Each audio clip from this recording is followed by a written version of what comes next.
Good day, ladies and gentlemen, and everyone in between, and welcome back to Scallop Storytime, where we'll continue our foray into the fanfiction world of Long Live the Pumpkin Queen on our journey towards Halloween and Day of the Dead. Last time, Sally found a door to another world that has yet to be discovered. I'm guessing this is the aforementioned Dream Town from the synopsis. So, in these next few chapters, we'll explore how she reacts to that, I guess. We'll see. Please enjoy. Chapter 5. The sun had begun to rise, a blazing orange pumpkin tottering against the lazy skyline.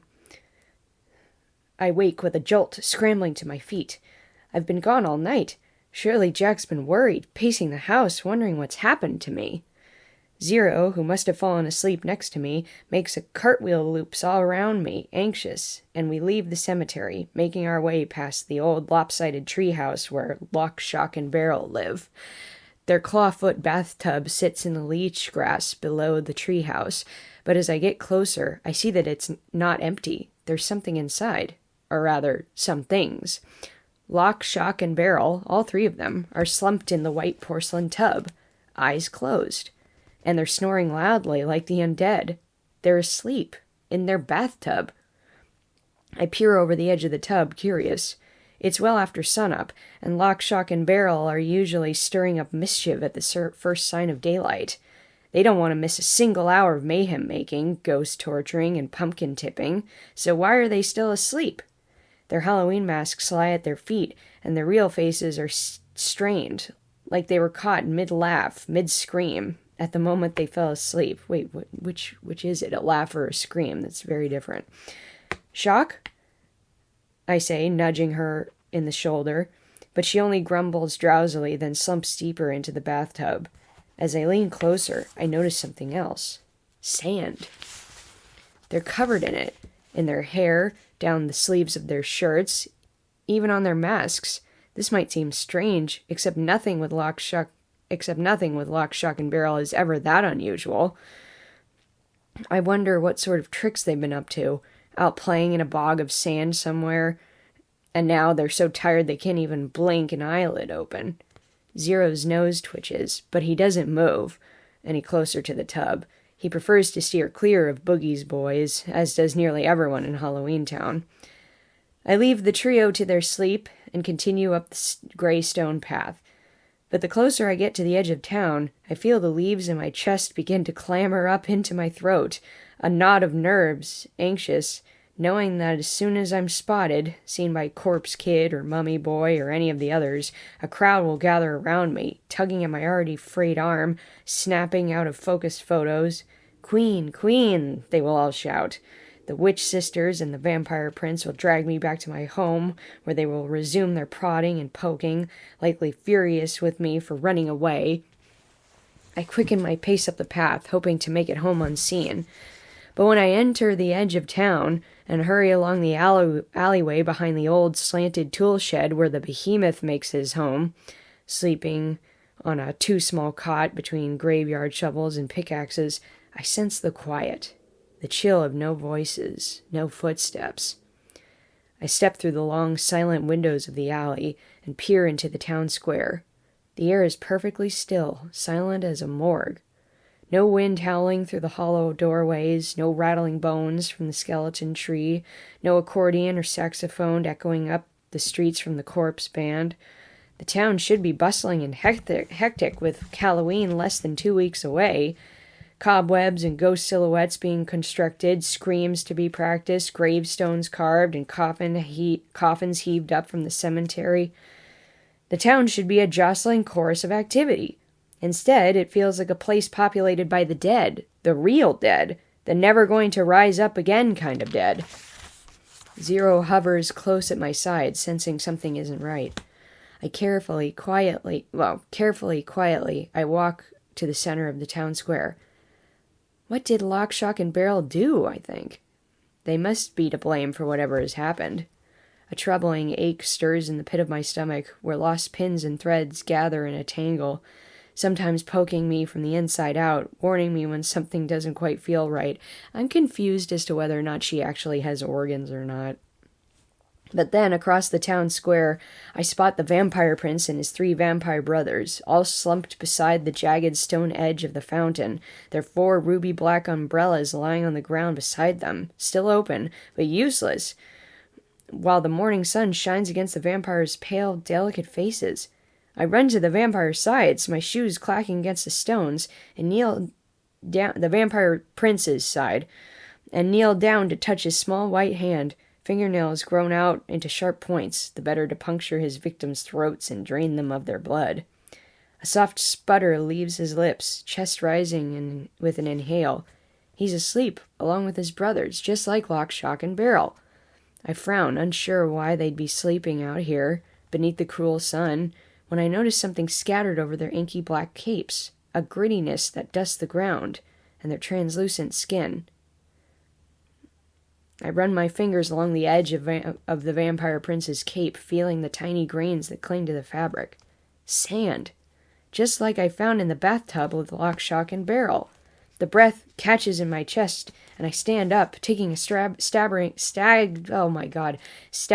step back. This feels all wrong. Even in a place like Halloween Town, where the darkness can make sinister shapes of the most humdrum objects, where the cool wind is always nibbling at the back of your neck, finding the vampire brothers and Lock, Shock, and Barrel all sound asleep feels like a different type of wrong. A slip down a dark rabbit hole kind of wrong. "Why are they all asleep?" I say to Zero. He floats over to the brothers, sniffing at their closed eyelids, which remind me of black theater curtains pulled shut. They have sideways eyelids? Then Zero turns, quickly darting back to my side. The layer of sand, the sleeping vampires, it's all frightened him for some reason, and it's starting to frighten me.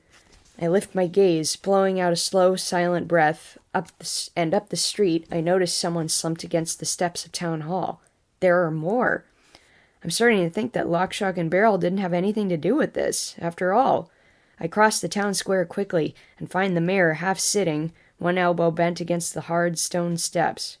He looks like he could be sunbathing, soaking up the golden morning light, except that his eyes are shuttered closed, and there's a fine layer of sand scattered over him, just like the others.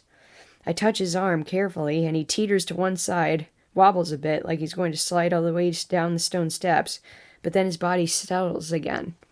Still, he doesn't wake. My fingers hover over the sleeve of his coat, wanting to touch the grains of sand, scoop them up into my palm and feel their weight. I need to understand what this is, but something in me resists, screams at me to leave the sand where it is. Something is terribly, awfully wrong. I find Helgamine and Zeldaborn asleep in front of the witch's sister's apothecary, Helgamine with her broomstick still clutched in her fingers. I don't bother trying to wake them. I'd rather let them sleep anyway. Wolfman is dozing softly beside the path that leads up Dr. Finkelstein's observatory, his exhales muttering words I can't make out. I continue past him without thinking, my feet carrying me back to the place that was once my home, and I push open the door into Dr. Finkelstein's lab before I even realize where I am. I find Dr. Finkelstein sitting at his work table, a strange tilt to his head, a broken test tube on the floor, glass scattered around his chair. Igor, his assistant, is hunched in the corner, bone biscuit crumbs on the floor all around him. I step over Igor and head into the kitchen.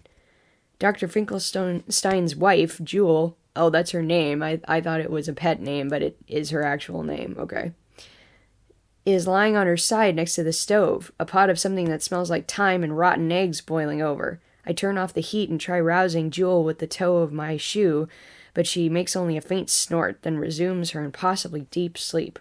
My chest tightens. Wrong, wrong, wrong. This is all wrong. Dr. Finkelstein often accused me of too much daydreaming, a mind that swirled with fairy tale thoughts. But I am also practical, logical. I like science and well-reasoned outcomes, But whatever has happened to the residents of Halloween Town doesn't make any sense. Potion or spell, some deep potion or peril, some strange conjuring has put the whole town to sleep. Yet for reasons unknown, I am still awake. Zero hovers in the kitchen doorway, whimpering. He doesn't like the cold of Dr. Finkelstein's lab. He doesn't like any of this. He wants to see Jack. Jack! My leaves stir wildly in my chest, and I sprint from the lab and dart across the town square. Zero flitting along beside me, past residents slumped and sagged and collapsed where they stood. I slam open the gate and run up the stone path to the house. The front door has been left ajar, and it thuds back against the wall as I push my way through. I check Jack's office first. Empty.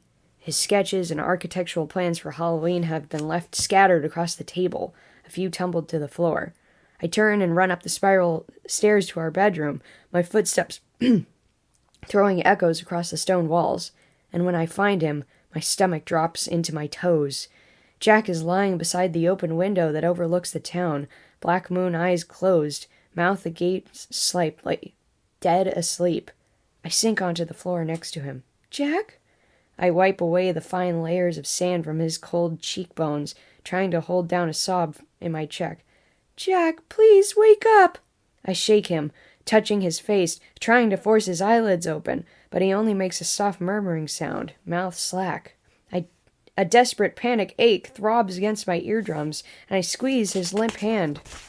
Finding the others asleep was unnerving, but seeing Jack lying beside the window, unmoving as the rest, makes me feel like I'm about to break open, dead leaves bursting through my fabric chest. Tears begin to stream down my cheeks, landing on the floor in tiny, salty puddles. I need you to wake up! I shake him again, desperately, but his arms hang like dead branches at his sides. Zero drifts closer to Jack, nudging him in the cheek, but it makes no difference. Jack is asleep just like the others, and there is no waking him. Chapter 6. I wipe the tears from my face, the wetness soaking into my linen skin, and drag Jack to the bed, pulling him up onto our black patchwork quilt, and placing his domed head carefully onto the pillow. Zero hovers beside Jack, not wanting to leave his side, whimpering softly, but I stand up and walk to the French doors that are open out onto the terrace. The air is strangely quiet, the sun casting late afternoon ribbons of light through the surrounding limbless trees, and I stand at the railing, peering out over Halloween Town, trying to understand. A coldness subtle was within me, a numbing ache, like the passing through the cemetery, and feeling a wayward ghost slip beneath the skin. Jack is asleep. The whole town is asleep. But why? My mind circles back, retracing the moments that led me here. When I fled Halloween Town into the woods, everyone was still awake, bustling with preparations. But something happened while I was gone. A riddle whispered in the dark, a riddle I don't have all the pieces to solve. A mystery hidden in the grains of sand I found on Jack and the others. But in the silence, there is another deep thought, disloyal and traitorous, a stitch-deep feeling that creeps up from somewhere foreign inside my rib cage. Okay, does she have bones? I can't tell. The quiet of Halloween Town is a relief. There is an odd pleasure in the silence, in the lack of voices, in the cool air void of all sound. I glance back through the doorway, where yards of fabric from the Witch Sisters still lie across the floor, along with the bat-wing hats and high-heeled shoes made out of gargoyle bones and foul-smelling fish leather. Well, if they're foul-smelling, they weren't cleaned properly. I can still feel Helgamine's clawed fingers tugging through my not-quite-straight hair. Wait. Not quite straight. I thought your hair is, like, ridiculously straight. Anyway, Zeldaborn pricking me with the sewing pins, tucking and folding the fabric around my waist, across my chest, poking new needle holes along my flesh. I can still see the mayor's frenzied glare as he rattled off my queenly duties, feel the eyes of the crowd as they shouted my name, tugging at my dress, the flash of the camera in my face. All of it is like an autumn storm churning around me, as if I belonged to them now, a token queen to prod and touch. But now, they're all asleep, and everything is perfectly, unexpectedly, wondrously quiet. For the first time since Jack and I returned from our honeymoon, my heart settles in my chest, the tension in my jaw softens, all of my threaded seams loosening just a little, like a corset being unknotted at the spine. I am alone. And the solitude feels like a warm bath I want to sink down into, toes curled, bubbling against and bubbles gathered and popping against my tired flesh. I walk back inside our bedroom and gather up the yards of fabric and 2 tall shoes, and I stuff them all in the closet, barely able to close the door against the gathered horde.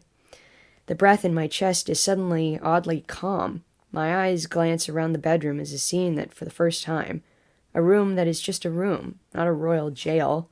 Soothed by the unnatural quiet, I move through the tomb silent house, touching the black widow wallpaper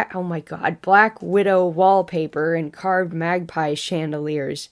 In the kitchen, I brew a cup of black milkweed tea, the sound of the kettle, the only noise echoing along the narrowed walls. I stand on the front porch, gazing out at the noiseless town, watching the moon begin to rise, a full bone-white orb, day turning to night. It feels selfish somehow, a crime, these stolen moments of silence, especially with Jack asleep upstairs, the one person I wish was standing beside me, savoring this unexpected quiet. But just for a moment, I let myself imagine what it might be like to walk down the streets alone, without the eyes of others judging every tilt of my head or the somber slant of my mouth, calling me by the name that is a knife against my eardrums, Queen. I could read every last book in Jack's library without a single interruption, gather herbs from the garden without anyone scolding me for the dirt on my royal shoes or the hem of a newly sewn gown. It feels indulgent to long for such things, to wish for a time before sovereign title weighed on my shoulders like moorstones dredging up from the fountain. But leaning against the porch railing, I let my dull eyes drift up closed, listening to the soundless echo that stretches over Halloween Town, the stirring of leaves, the hiss of the cold autumn wind, and nothing else. By some peculiar work of magic, I have gotten exactly what I wanted. Silence, to be left alone. But for how long? I got what I wanted, and everyone is dead now. My eyes flit open as I breathe in the evening air, when a sound reaches my ears, soft and muted. I squint through the dark and notice the stray cat, a cat that often wanders the streets at night, appearing from the shadows, slinking around the bars of the iron gate in front of the house. She lets out a little mewing sound, and I hurry down the stone steps. When I kneel beside her, she arches her back, letting me run my fingers along her inky black coat. Were you here when everyone fell asleep?" I murmur to her. She purrs from somewhere deep within her gut. I scratch at her ears, wishing she could tell me what she saw, what happened here while Zero and I were in the woods. But then her pointed ears twitch away from me, watchful eyes cast out towards the town square. She hears something, or sees something, and then I hear it too. A sound that begins as a low shush, shush, like water against gravel. I stand up. Perhaps someone else is awake. Cyclops or undersea gal. Undersea gal?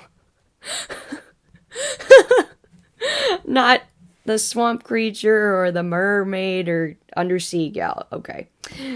I cautiously push open the gate and take a few small steps into the open. The sound grows closer. Shoosh, whoosh.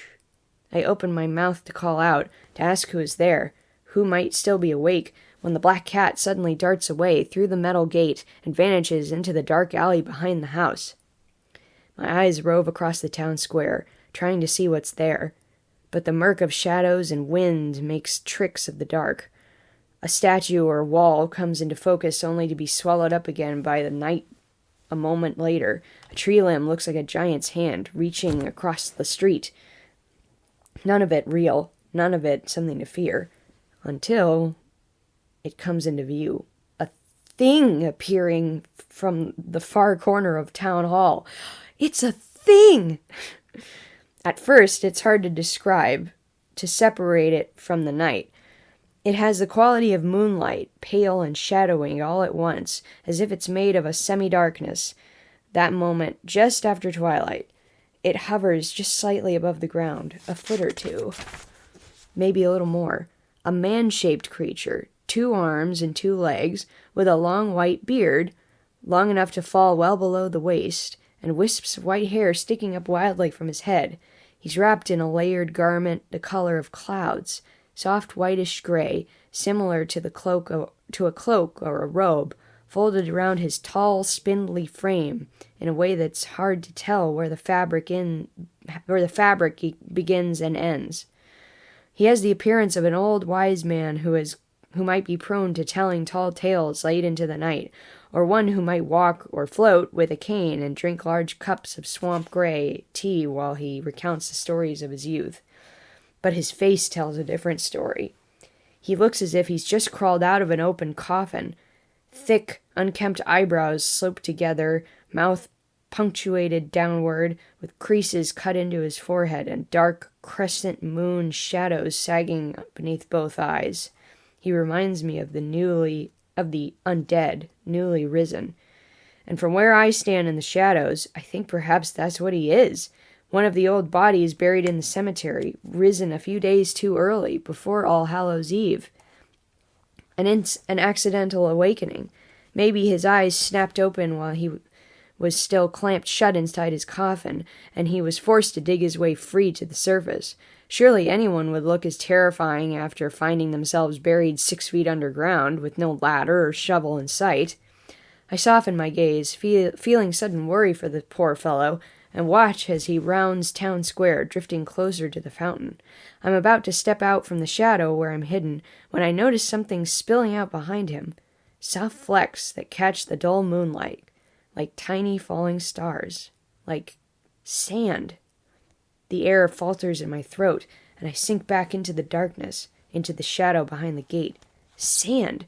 The floating white-haired man reaches the witch sisters, then leans over them as if testing to see if they're really asleep. He pokes a finger at Helgamine's nose, then peers at Zeldaborn's bird-like eyes, watching for any movement.